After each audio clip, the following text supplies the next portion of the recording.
Hey everybody, we are Robert, Martin, and Francis, and this is Snakes and Otters, pointless discussion of eternal questions. Get ready, we're about to live in your head rent-free. Welcome back to Snakes and Otters. This is episode 54. We're doing Lee's masterpiece, The Battle of Chancellorsville.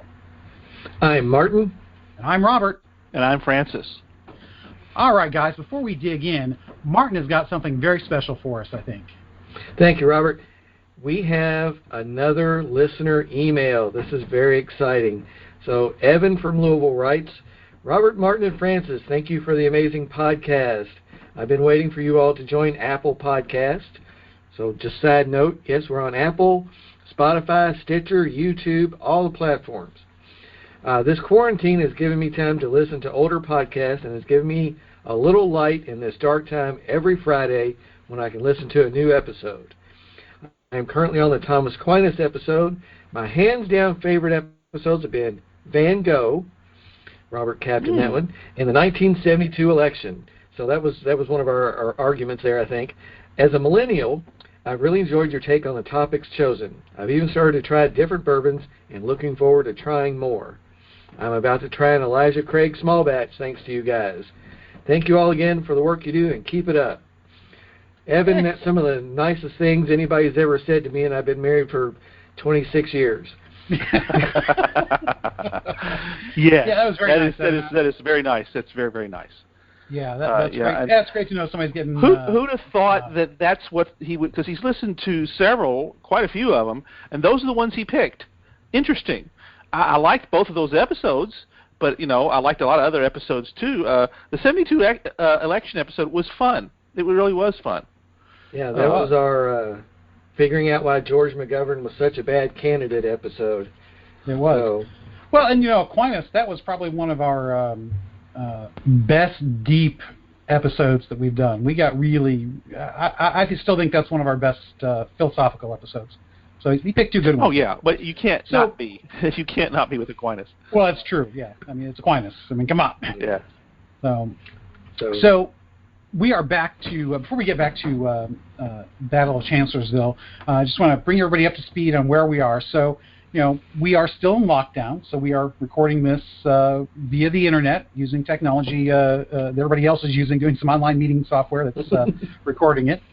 And, so you probably hear a little bit of different quality in our voices, and we may talk over each other a little bit more than we used to, simply because it's a little bit harder to keep on top of that when we are not face-to-face. So we apologize for any technical glitches that you guys may have to put up with. But Battle of Chancellorsville. So we're back in history. This is the first week of the month.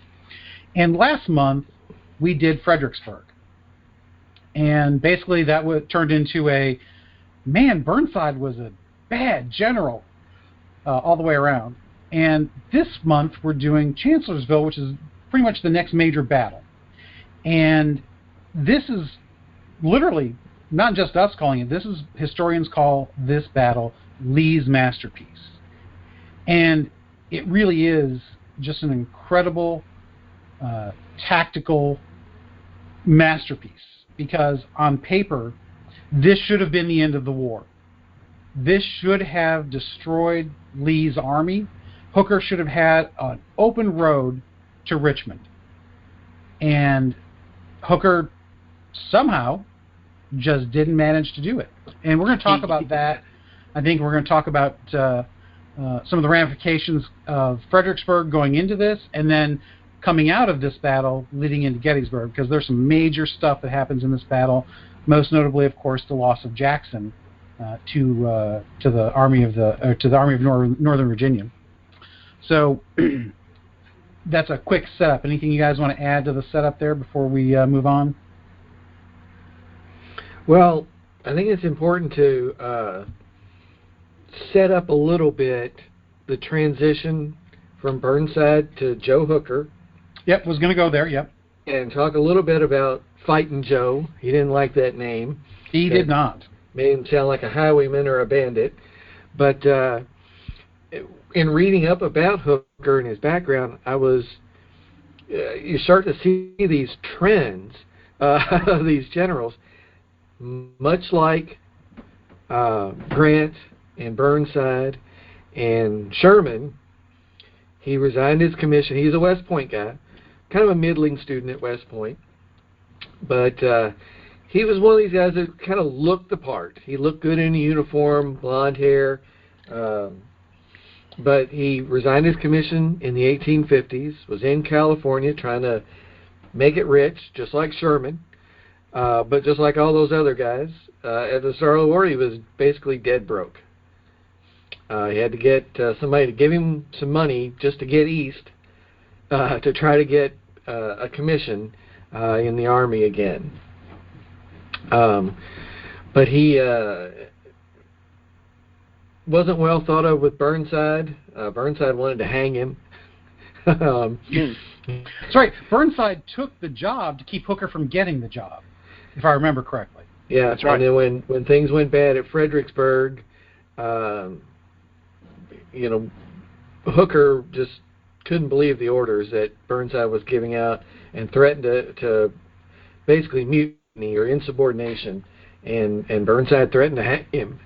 Of course, none of that came to anything, and Burnside got swept aside, and Hooker was given eventual command of the Army, and very famously, Lincoln wrote him a letter and says, I have heard in such a way as to believe it of your recently saying that both the Army and the government needed a dictator.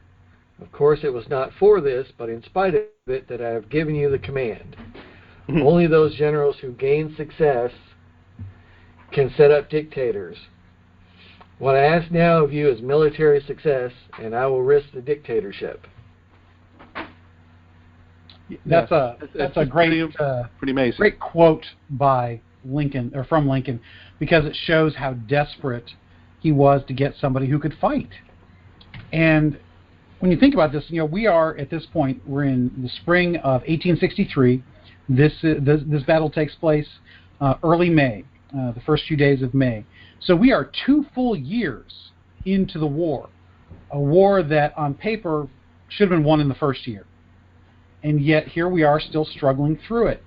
And Lincoln is desperate for a win, a big win, not just because he needs it politically, just because he's got to do something or else the war is going to be lost.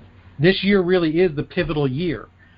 If they had kept having more Burnsides and Hookers, as far as those who were, the results those guys are giving us, we'd be 2 separate nations today.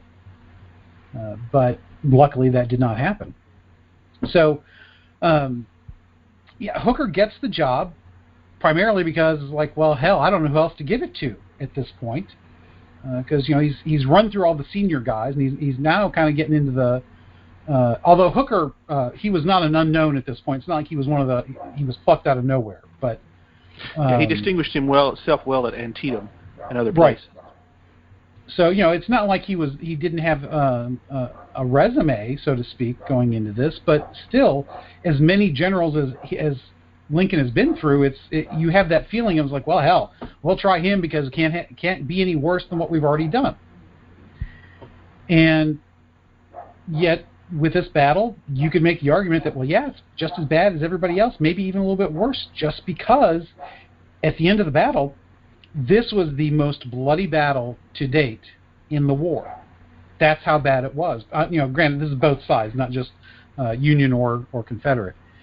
And Hooker had brilliantly set it up.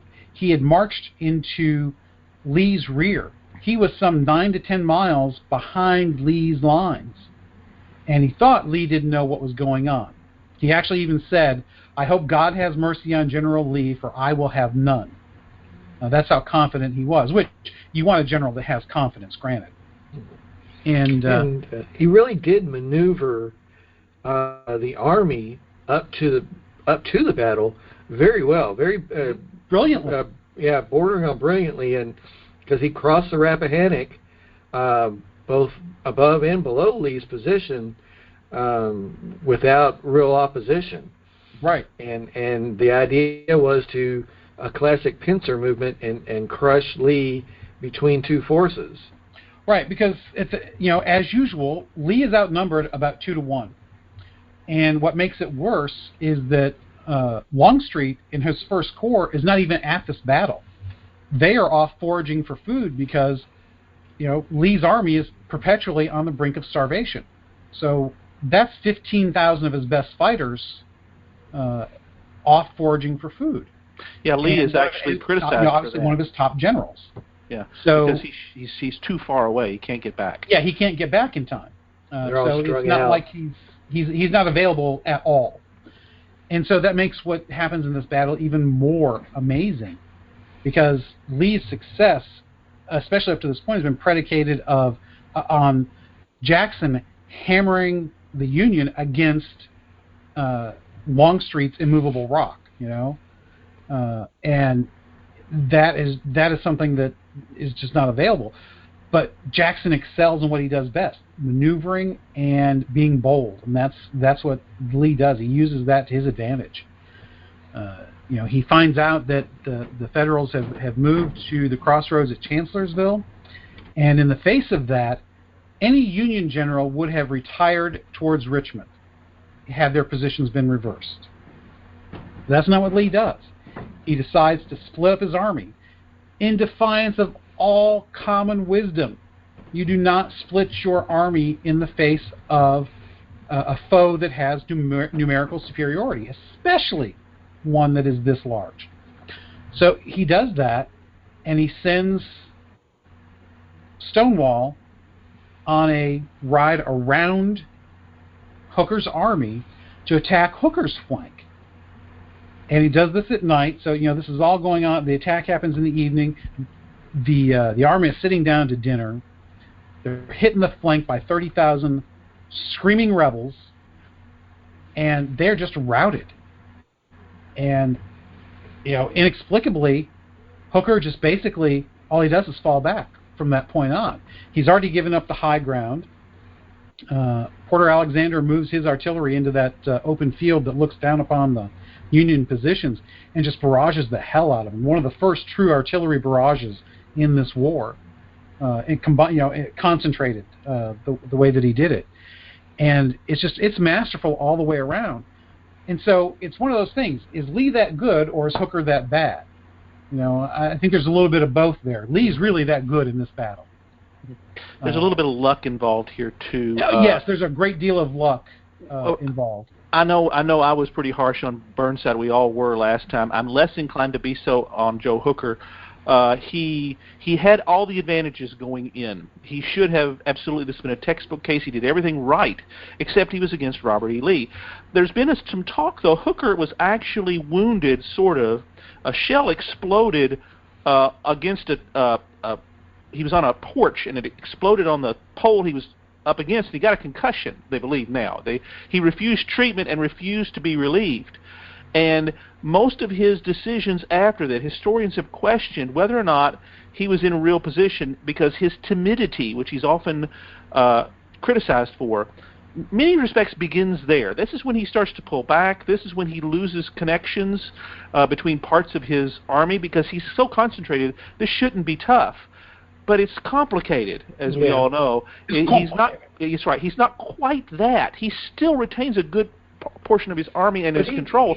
Even before the incident where, and again, you're right. He's knocked senseless for a bit. He ends up just lying in the floor of the Chancellor House under a blanket for a while. But again, doctors don't press him to turn over command to a subordinate, and there's just kind of no. Well, he refused too, because his chief staff and a couple other guys were there, but nobody high enough for him to say, "I'll do it." Yeah, but he'd already begun making some of these kind of questionable calls.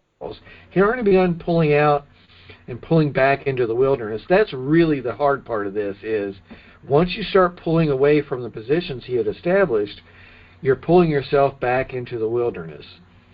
And the wilderness. And it's called the wilderness for a reason. Yeah, yeah. It had been a regular forest that had been, I think, strip mined basically. Yeah, pretty much deforested, and new growth was replanted, but it's got tons and tons of underbrush as a result of that. Yeah, it's because the trees aren't tall. Maneuvering ground. It's horrible to maneuver on it. It's later on Grant would come to misery in the wilderness as well. Yeah, same location, essentially. Yeah, the same area fought over and over and over on top of. And it's just not a place you pull back into. You want out of the wilderness. If you're going to maneuver 70, 80,000 men, you want out of the wilderness. Right, and that was his intention. That was the intention from the beginning, was from his positions in the wilderness to move out into the open area where he could employ his numerical superiority. And once things started to go wrong, he lost that initiative. He also had some pretty weak sub-commanders among him. Oliver Howard, although he was personally brave, deserves a whole lot of blame here, because he's the one that Jackson swings around behind and takes from behind. And Howard has intelligence up to this point that the Confederates are massing here, and he dismisses it. He was considered to be, in many respects, somebody that his men didn't care much for him. They thought he was a political general. They didn't think he knew what he was doing, and in many respects he didn't. And they're sitting down to dinner with no pickets, no guard, no formations, no loaded weapons, whatever, when Jackson rolls through. Well, there's no question that that's going to not only just break the line, it's going to destroy the line. And this whole, in many respects, two forces meet on the battlefield until one of their wills breaks. Howard's will broke like glass, first with one hit. I don't know that Howard deserves that much of the blame on this. I mean, certainly not like a Burnside does for doing the same thing over and over against the worst possible ground at Fredericksburg, because he was on the extreme right. He was he's supposed to be as far away from the Confederates as was humanly possible. So, without being able to see it directly, and he was if he was getting reports that there was something going on, I can certainly see why he would have a hard time believing it. Mm-hmm. But once it started, there was nothing he could do. That's correct. Once they broke it, it shattered. Well, once the attack began, it was the attack. It was broke as soon as it began, because there were no fortifications. That's right. There was nothing. Because Hooker had intended to stay offensive. He didn't really. He ends up with this hybrid of a defensive-offensive type thing. It's like he's schizophrenic. He can't really decide which way he wants to go. And although he had good, one of the things we have to remember here is Hooker has, for the first time, back up, he's reorganized the Army after Burnside's disastrous reorg before, with grand divisions and stuff like that. The men hated it. It was very confusing. Hooker goes back to a more traditional structure. The men loved Hooker because he reforms all sorts of stuff when he takes over, from down to the cooks to all sorts of different things. So he's got guys that are willing to fight for him at this point. He has the will of these folks, and he's very well organized, but he has something nobody else has had before him: military intelligence. He's the first general to other than the cavalry, which of course Lee depended on Stuart for that, and he had excellent intelligence via that. But Hooker has all sorts of other types of intelligence that's going on. He's the first general to really utilize this. So information he kind of knows. We can talk about how Burnside was inept because he didn't know what he was facing at Fredericksburg. Hooker's not that. He's got a completely different approach. He understands where Lee's army is. That's why he's maneuvered where he's maneuvered. And yet, still, he manages to snatch defeat from the jaws of victory somehow.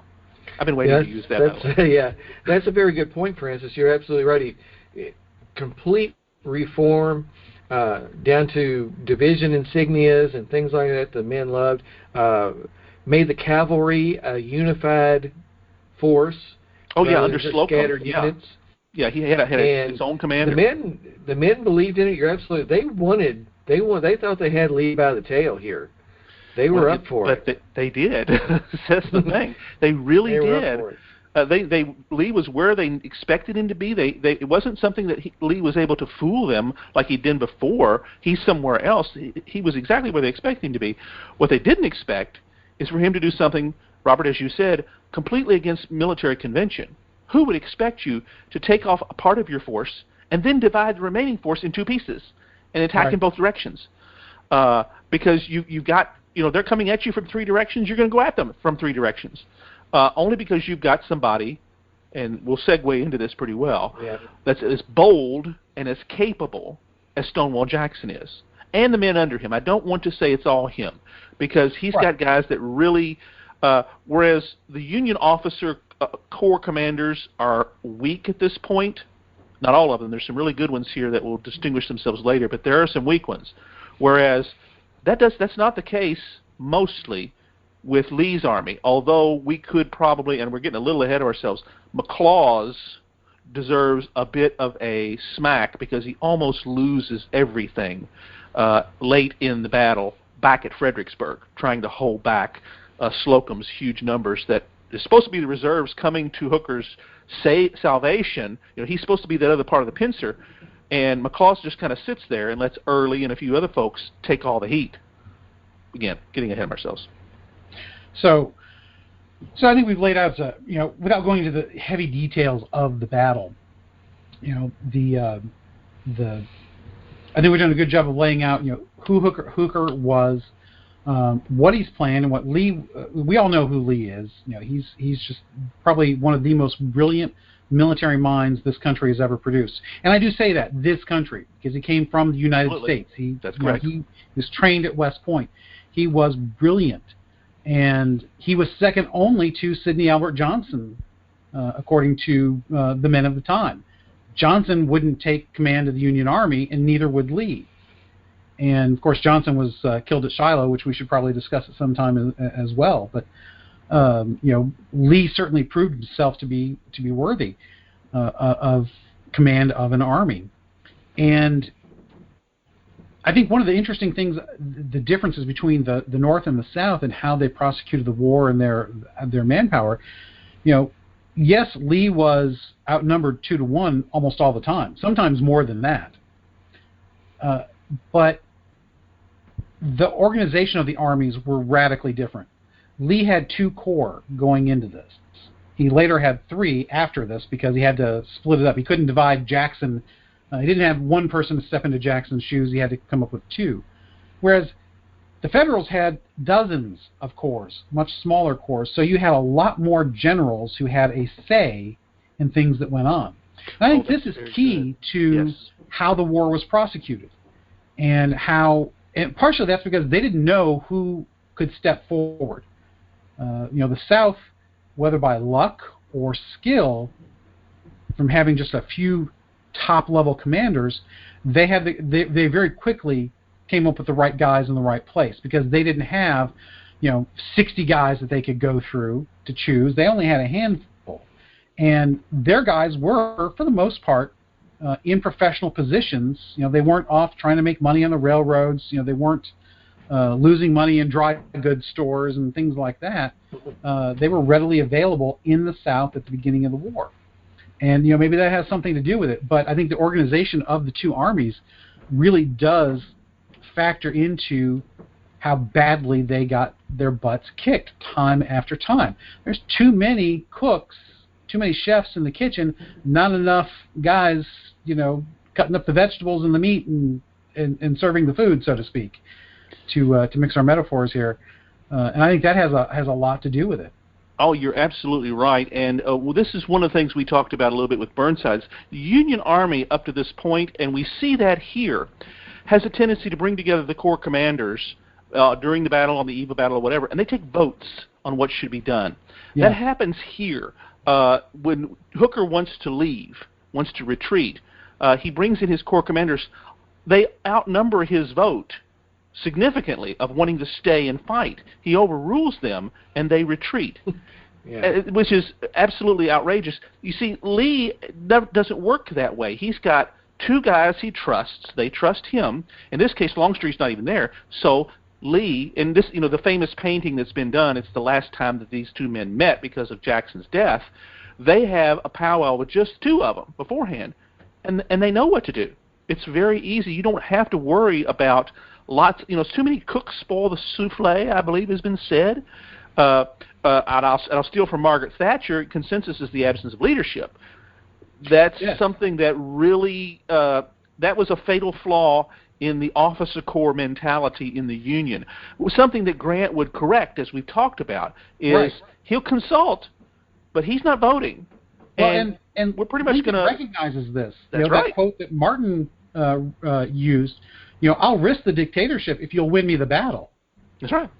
Because that's what he wanted. He wanted somebody who would be bold, who could take charge and actually do something. Well, sure. And he thought he had it. And maybe if Hooker hadn't been hurt, maybe things would have turned out differently. Although with that, Jackson's bold move, I don't know if this battle went any other way after that. But that was actually later in the battle. This is over 3 days, just like Gettysburg. And so there were multiple points where the Union still could have won prior to that, because Jackson's charge is late on the second day of the battle, on May 2nd, I believe. So there were still plenty of opportunities for him to have won this prior to that. Well, yeah, especially when he's got Slocum's whole group in Fredericksburg. He's calling in, trying to use this pincer movement, and they may do a very good job with Early and McClaws and several others there to holding him back, preventing them from joining with them until it's too late. And by this time, Hooker says, "Okay, I'm out of here." His men didn't want to leave. They thought this was still winnable. Maybe they're right. I don't know. The weather was still with them. It's one of those questions about history at this point. The moral will had gone. It really had. And certainly, the loss of Jackson has a great deal to do with how the battle ends. Kind of not quite abruptly, but probably not to the satisfaction of either commander. But before we go on, I'd like to point out that tonight I am drinking some of my double-oaked Woodford Reserve, my absolute all-time favorite of bourbon that I can afford, because I cannot afford the Pappies nearly as often as I would like, which is never. Understood. But this is the good old double-oaked. Yes, I wanted to pause before I made my next point and mention that I've got a good sip of Larceny here. And Francis, what have you got? I am finishing my Basil Hayden tonight. I'm one to. I'm not going to crack my next one. I've got a beautiful bottle of Woodford, regular Woodford, waiting for me next time around. But I wanted to finish the Basil here. You're drinking out of a fruit jar, aren't you, Martin? Mason jar. Well, Mason jar. Mason jar. I didn't get a regular bourbon glass out. I just. It's kind of cool. It's Mason jar southern. from water. I just had a big glass of water with my dinner, so. Yeah. It's very southern, and we might as well raise a glass to Stonewall Jackson. Because so he was one of the best. Varsity. So, but can I interrupt for a moment, Robert? Sure, go ahead. I was just going to say, I think part of this too, when we talk about the Union leadership and the differences between them and the Confederate leadership, they've got different jobs. True. And Lee and the Confederate generals recognized this immediately.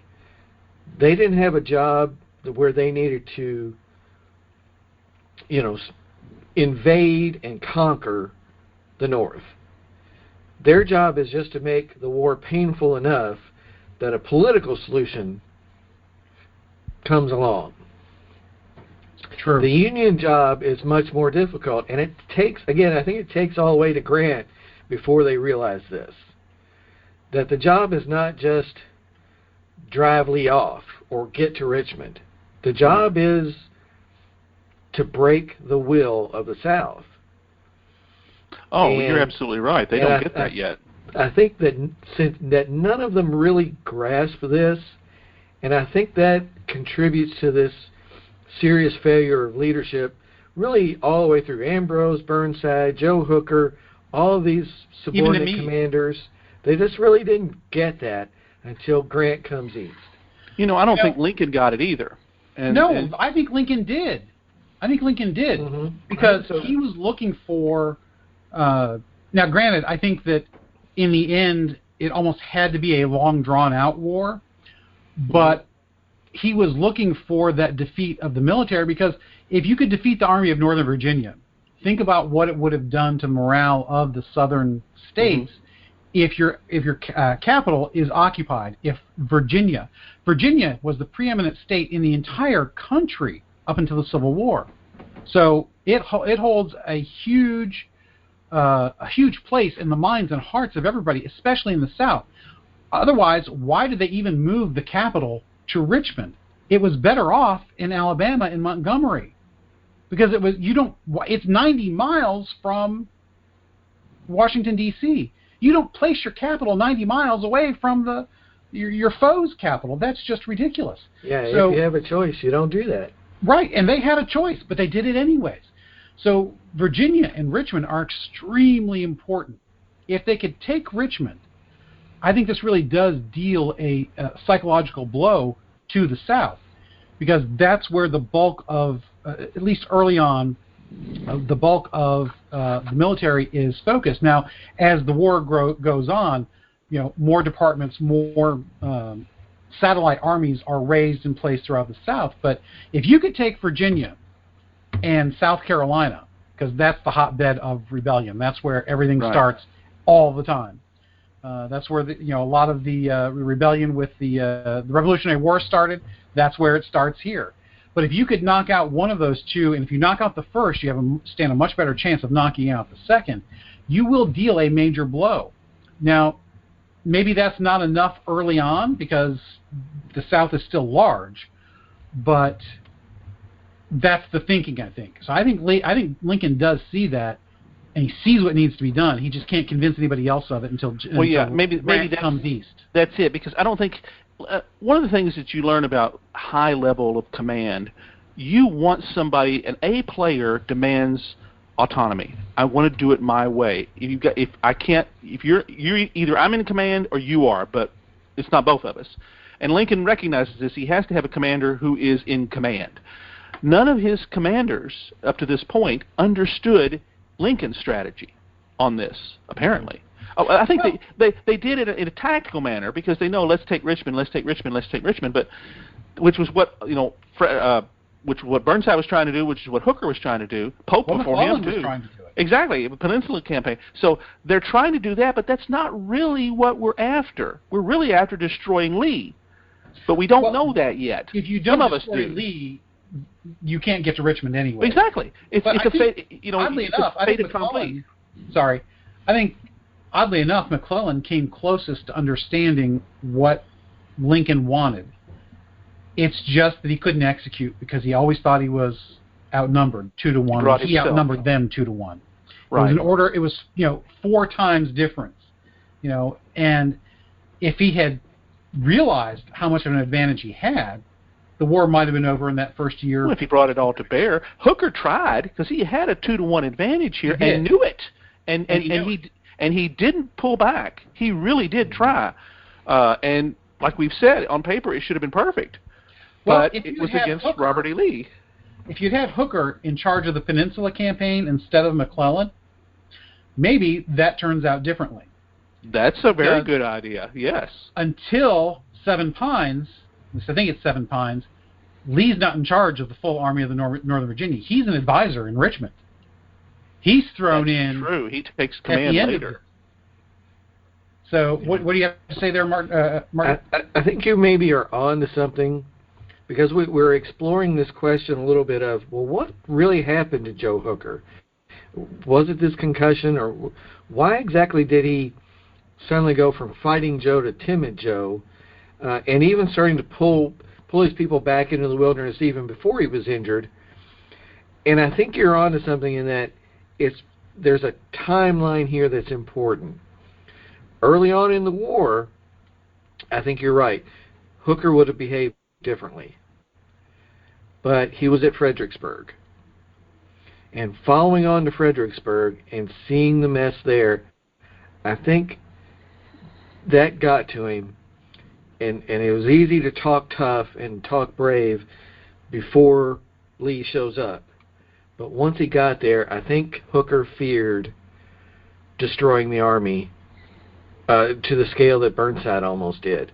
I think he was deathly afraid of that mass death, that just the hillsides filled with blue uniforms on the ground. Well, and ironically, good point. Yeah, he ended up with a greater death toll than Burnside did in doing that. Now, granted, that's not. Again, it's not all his fault, because you've got to factor in. Spread out over a lot of different. There's a lot of theaters going on in Chancellorsville, and it's concentrated in Fredericksburg, so it's not a fair comparison. But it's exactly right. But Fightin' Joe really did fight. I mean, these guys were really they were heavily engaged. They reacted fairly quickly during most of this problem. The problem is they were just whooped.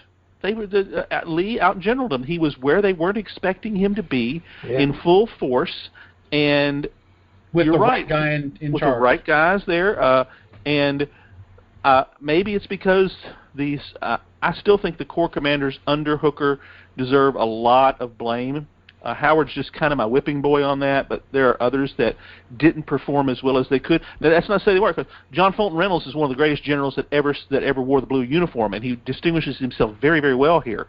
But he's on the 1st Corps. Howard is on the 11th Corps, which has already been beaten up bad, and morale is low. It's just everything that could be wrong with that spot. Jackson picked the perfect spot to go because that was just the absolute weakest link in the whole thing. Yeah. And they didn't. They knew it because that's why they had him out there where nobody could bother him. And darned if that's not where they went. Yeah. And I know you guys also you want to talk about Jackson because we talked about pathos with Fredericksburg, Mm-hmm. and there's pathos here too.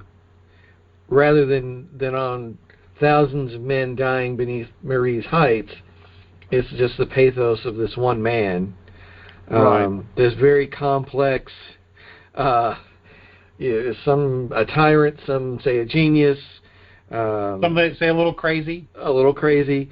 And they're probably he was all definitely, correct. Yeah, definitely an oddball man. Lieutenant General Thomas Stonewall Jackson, absolutely fearless in battle, and wanted to whoop Yankees every minute of every day. He had a lot in common with Admiral Horatio Nelson in the Napoleonic Wars. Never mind the maneuvers, just go straight at him. Mm-hmm. He was very bold, but not reckless. He was not a charge him head on, but he was, because obviously he does not do that here, but he was not afraid to fight.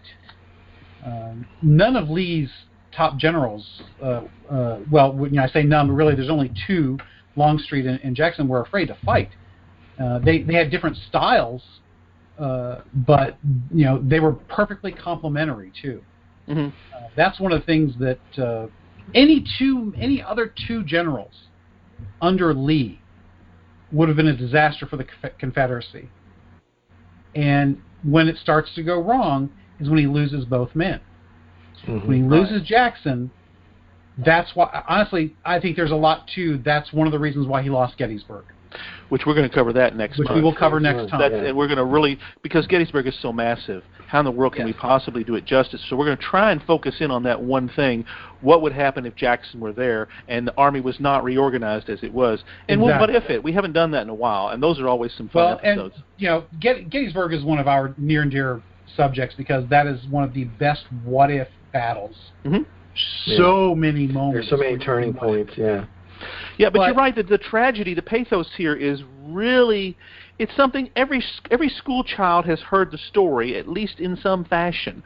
It still comes down to us even today that Jackson was killed by his own men by accident. He is shot while he is reconnoitering a place he should not have been. His men told him, don't go out there because it's at night and you're taking a dangerous thing. But Jackson had no fear of this. And he ends up exactly what they said would happen. He's accidentally shot by his own men, shot in the arm 3 times. He ends up losing the arm the next day, which actually shot in the hand, and then in the arm that he loses twice. So from extreme range too. This is the part that is one of those. Oh my God, this is just a semi-stiff breeze blowing through it at the right moment would have altered the shots enough because they were at such extreme range. Yeah, because these are smoothbore muskets. Yeah. They're notoriously inaccurate. And the fact that they managed to hit anybody in that grouping of officers on the way back in through the lines is just phenomenal. Phenomenal bad luck for the South, but phenomenal good luck for the North. Oh yeah, and he becomes the central figure in the lost cause myth. He does because of the manner in which he dies. Mm-hmm. He did the smart thing. He died on the battlefield instead of like Longstreet surviving. Yeah, and becoming a Republican. and became a Republican. Yes. If Longstreet had died at the Wilderness when he was injured, actually, it might have been the Battle of the Wilderness later on. It was Wilderness, yeah. It was Wilderness, yeah. But if he had died of his wounds there, like Jackson had done the year before, then he would be just as deified as Jackson. Yeah.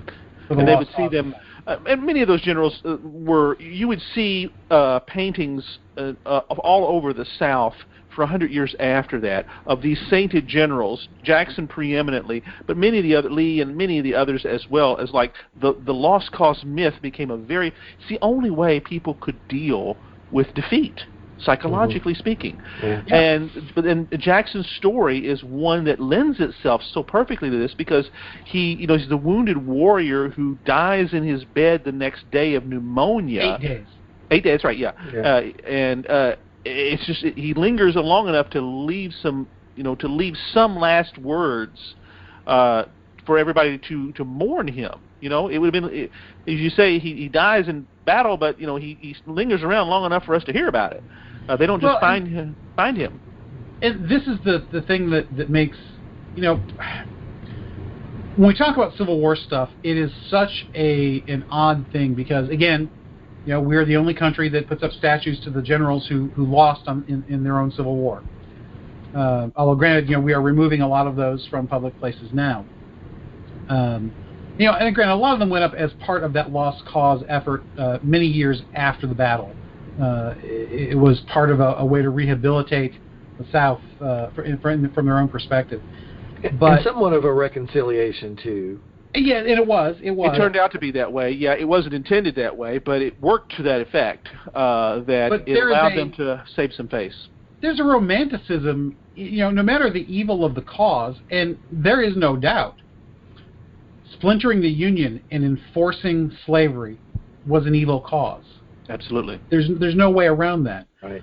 Yet we can recognize that for whatever, even though the cause they supported was absolutely 100% wrong, there's great tragedy that goes on. And Stonewall Jackson was one of those men who was extremely complicated. He was just like Lee was complicated. He was one who the military was all for him. Even though he was not in the military at the start of the war, he was the headmaster at the Virginia Military Institute. And one of the great stories that you hear from Robertson's book about Stonewall Jackson, which is one of the best biographies, as I understand it, of Jackson, is how he would, he taught. He was a horrible teacher, horrible. If he taught on a subject and somebody raised his, excuse me, I didn't understand that. Could you explain it better? He wouldn't explain it better. He would just repeat what he had already said verbatim. Mm-hmm. So he wasn't necessarily a good teacher, but he was dedicated to the things that he thought were important. And on the political side, I don't think most of the generals, certainly at the high level, were all that interested in the politics of the war, as far as we have to maintain slavery and the status quo, so much as like Lee, he could not fight against other Virginians. And so that's I think what makes all of this so complex, and why there's so much interest in that. I think they were fighting in many ways for their homes. Yeah, I think the Ken Burns show made it famous to describe Jackson as a pious, blue-eyed killer. A blue-eyed what? Killer. Killer. Yes. He's a bit of a martinet, like you said. He kind of memorized what he needed to tell people, and that's all he knew of it, to a degree. But his men absolutely loved him. They would charge the gates of hell for him. I think he was not afraid to ask enormous things of them. He understood them well enough. That's something nobody else would do. Early. That's right. Very few men, and he believed in training enormously. Yeah. Wellington was the same way. He believed in train, which pays enormous dividends down the road. Patton was the same way. That's how they were able to do a lot of these feats, is because these guys, they could do all this, and they didn't just have bombast. They also they were razors, to use the term. And I think, Francis, you were on your way to telling a story and you got sidetracked, but I think you were going to tell that Lee famously says he has lost his left arm, but I have lost my right. Well, you have nailed it exactly right. Yeah. And that's another one of those quotations that every schoolboy has heard, every school child has heard throughout the story. You may not remember anything about any battles, but you remember the people and how they died. That's why Stonewall Jackson gets remembered, and Robert E. Lee is, because he didn't die of his wounds, but we remember. I don't think Robert E. Lee is, I think Lee is far more well known than Jackson. That's true, of course. Yeah, in many ways.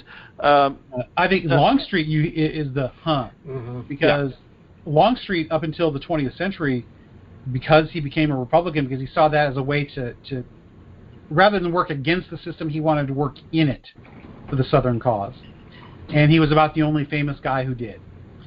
And up until the 20th century, relatively modern times, he was evil. It was his fault that they lost the war. Yeah, he only recently got a statue at Gettysburg. It's a modern statue. Yes. Within the last 30 years. And that battlefield, which was the first battlefield ever dedicated, it has statues everywhere. Union statues are huge, which we've been there. His is kind of tucked away somewhere. It was done on the cheap. It's nice. It's a beautiful statue. It is. You have to kind of hunt to find it. That's correct. Yeah. It's done very differently. And it's only to try and correct the record, realizing, absolutely, he deserves a statue. Why doesn't he have one? Right. I mean, if you're going to put up statues to both sides, yes, he should have correct. one. So, in many ways, the loss of Jackson should have propelled him to the forefront of the cause, so to speak, but he made political mistakes after the war. So losing, so we are about 46 minutes into this, so we probably ought to wrap up soon. So we see that Hooker, he started out with every advantage he could possibly have. He had all the advantages, and he recognized them. He had a bold plan, because when you try to attack Lee, you have to have a bold plan. They at least and he did. That. He got into Lee's rear. Theoretically, he had the war won right there. But Lee masterfully divides his army in the face of all convention that says you don't do it, and manages to rout the North. And by doing that, he sets the stage for what will be our next military show, our next history show, which will be on Gettysburg. And he maintains this advantage all through May and June and into early July. And it nearly this battle here nearly changes the way the war goes. If it weren't for just some incredible accidents of fate in Gettysburg, the South very nearly won the war because of what happened here. Except Jackson dying. Except Jackson died. That's correct. Is what keeps it from happening. In my opinion, is one of the main things that keeps it from happening. Yeah. And Hooker can be blamed for at least a good deal of it just because he retreats. But I don't think you can blame him for preparation and strategy going into it. No. Yeah, he was not inept, or it wasn't a Peter Principle issue with him like we talked about with Burnside. Burnside was kind of incompetent for the level he had achieved, and he knew it. Hooker was not. He by all rights should have done this perfectly. He had the textbook laid out and didn't. One thing I got to talk about, though, before we finish up here, the name Hooker. It is not where the term for prostitutes came from, even though it's been said to be that.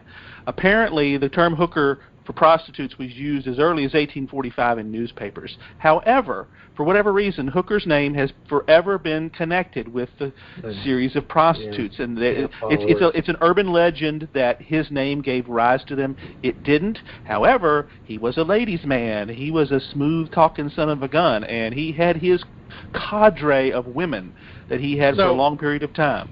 I often wondered about that, but I didn't know the story. So enlighten me. How did his name come to be associated with hookers as prostitutes? Well, because it already had the hooker. The word hooker came from associated with this. Well, because it was the same as what we were already calling them.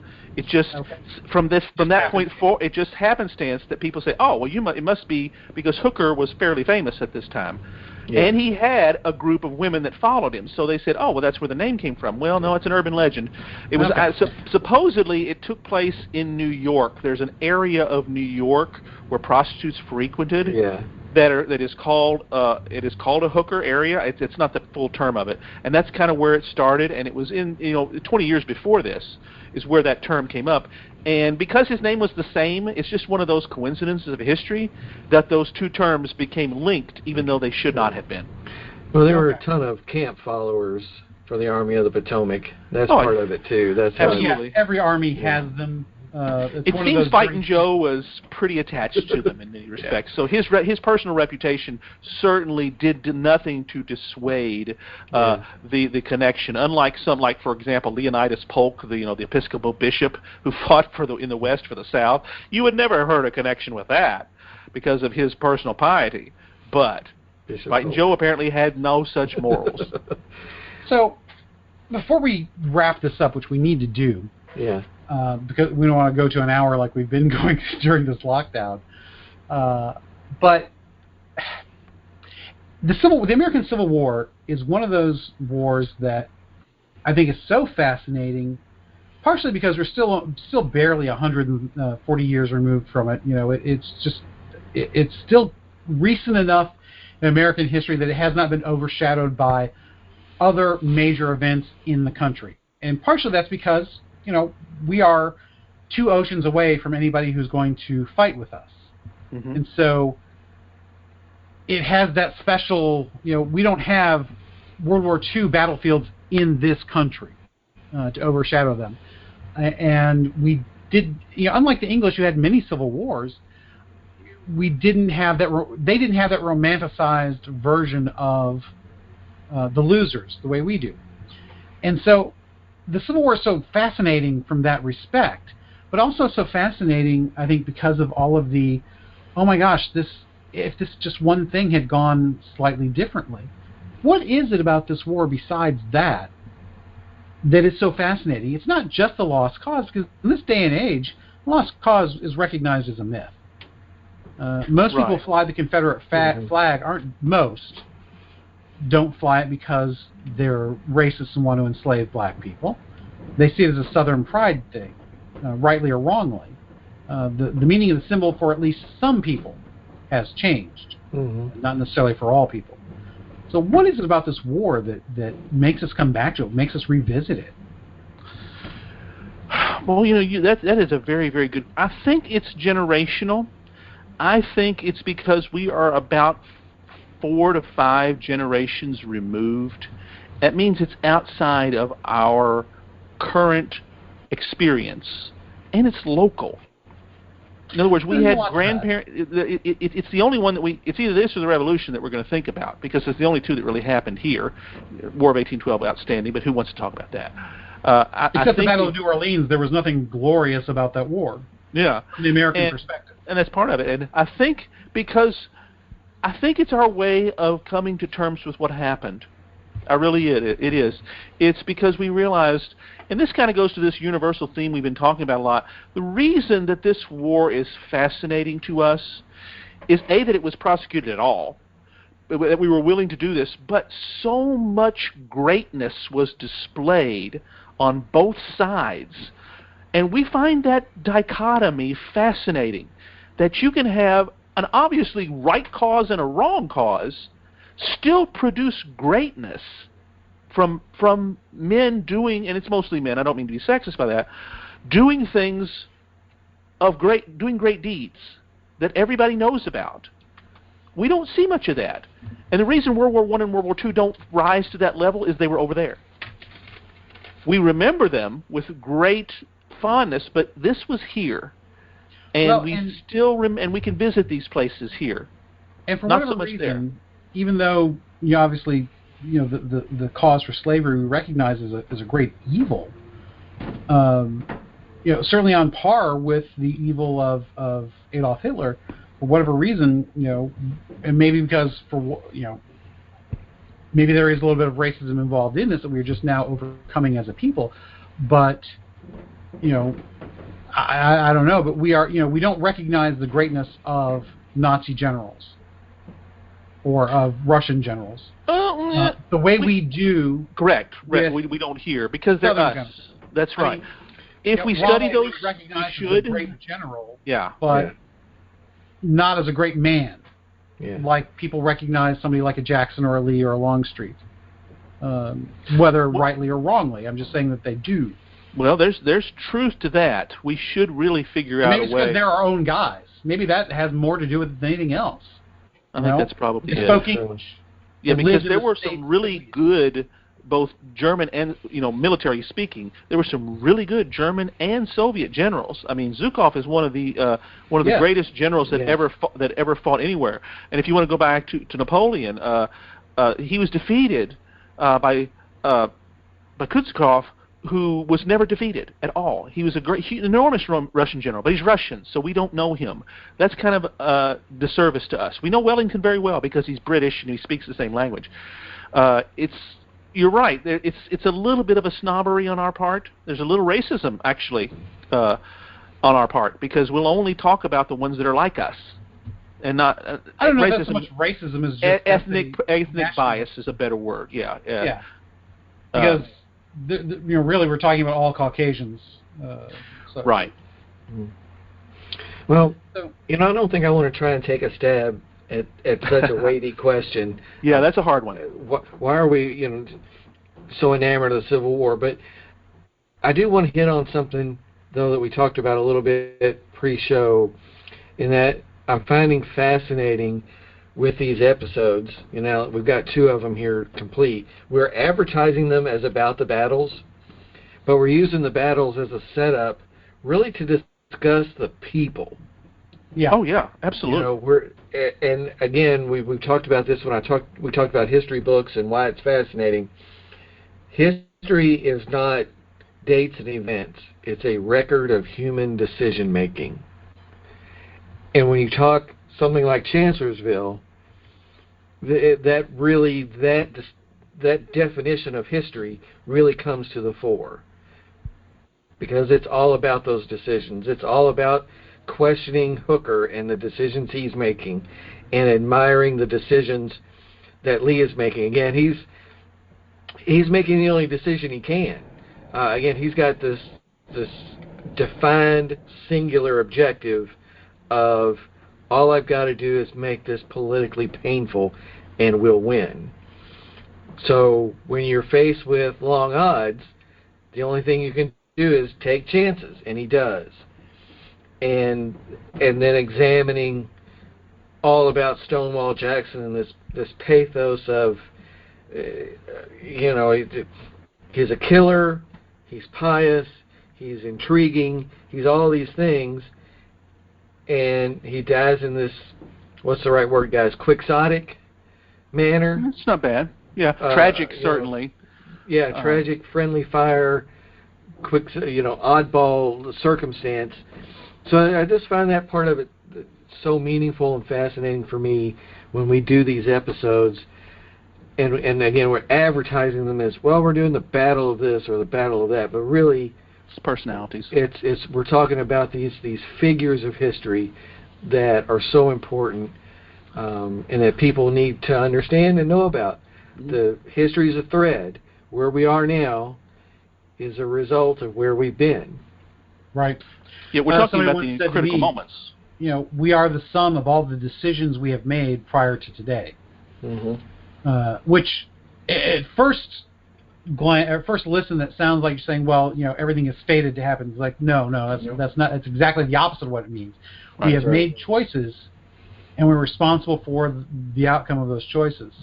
I love the way you put that about history being about the human decision making that has gone into those events, because that is very true. History means nothing without the why. Mm-hmm. The facts, it's like math. Formulas are fine, and they certainly propel our knowledge of science and of all sciences. But without understanding, really the great stuff is the why. Why does this work? Why is pi so interesting? Besides the fact that pi is up here and everything. Oh wait, that's a different kind of pie. That's different pie. That's a different pie. So there's special meaning that human decision making gives these events. Mm-hmm. Yeah. And that to me is what is most fascinating. Well, if you want to go Newtonian on this, for every action there's an equal and opposite reaction. That is absolutely true here, but it's not predictable because it's a complex system. When you've got 80,000 of these actions taking place, attempting to be done cohesively, but never completely, then the outcome does come back to certain players doing certain things or not doing certain things. And it's all that, it's that what if that we love to play around with. You can't even talk about the what ifs if you don't understand what actually did happen. Right. And why. Right. And why. And all the what ifs hinge on a single human action. Every what if we've ever discussed on the show or talked about whether or not we should discuss it on the show hinge on a single human decision. Back to Martin's point about what history is, those human decisions. Yeah. And, you know, the what if with this one, if Jackson had lived, what if he had chosen a different route? What if the picket line had not been battling all day and were tired and nervous about what was going on? Because, you know, let's face it, they knew they were outnumbered 2-1. They were nervous as hell that the North might have counterattacked. And if you're the picket line, that's a really dangerous spot to be in. Absolutely. Especially at night. So, yeah, what if those guys were better, you know, worse shots than they were? This is all fascinating stuff. And so, you know, we could go on and on for hours and hours, and we have in the past. Indeed. But yeah, this is just one little snapshot of this discussion, and we're dragging this baby out over 4 episodes, mind you. Yes. In many respects, they're all 4 going to be connected. They will, yes. So, any last words before we wrap this up and send these poor listeners who have stuck with us for now, an hour or so? Yeah. We need to give them a break and let them move on to the next thing. Anything else you guys want to add? No, I just want to say, Francis, what's next? Excellent. Oh, yes, that's right. Next week we're going back to our Code of Honor episodes. You know, those are always fun. We don't pregame them, as we always tell you. We come up with Martin and I will come up with something, and Robert has this huge long list that he's got that he waits for us to kind of lay it out there, and then he smacks it as the hammer that he is, and ties it all together. We're going to do it again next time. You'll find it very fascinating.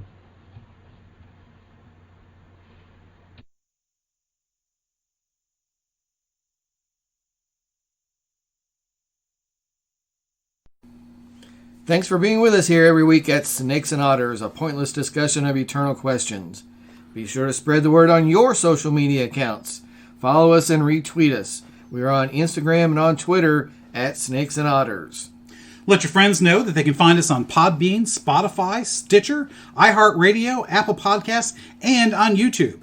Just search Snakes and Otters Podcast to find us, and please remember to leave us your comments and reviews. It helps people find us. And you can always send us an email at snakesandotterspodcast@gmail.com. I'm Martin. I'm Robert. And I'm Francis. Catch us next week. Same snake time, same otter channel.